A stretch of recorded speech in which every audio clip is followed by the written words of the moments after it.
Hey, this is Martin. I'm happy to let you guys know that I'll be in Sioux Falls, South Dakota on August 9th, where I'll be presenting my Power BI development best practices pre-con. Now, I see that it says deep dive at the bottom, and I know what you guys are thinking. You're thinking, well, if it's a deep dive, are we going to be jumping off cliffs? And is this going to be really difficult stuff and not easy to understand? Well, it's not going to be that bad. We're going to take a pretty slow dive into all of the things that you need to know when you develop your data models as well as your reports in Power BI. So definitely something for everybody. Now, why are we going to talk about best practices? Well, let me give you an analogy to make it a little easier to put in perspective.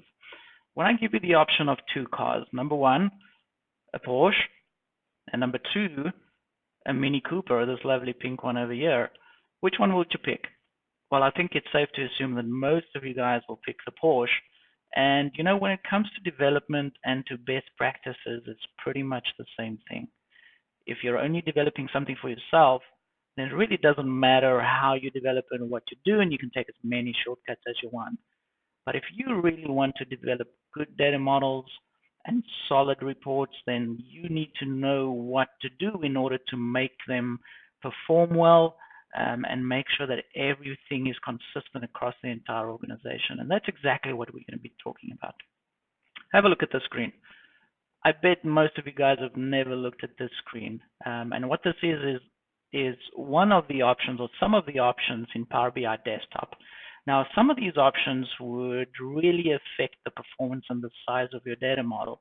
And if you come to this pre-con, you will know after that day exactly why that little guy at the bottom has a sad face. Now, what else can you look forward to? Well, there'll be some of this. Hopefully after the day you won't have a face like that, but there'll definitely be some of this. There'll be a lot of this, and then we'll even do some of this. So if you guys are in Sioux Falls or in the area or can get to the area, please come. It's a full day of training. I'd be happy to see you guys there. Thanks.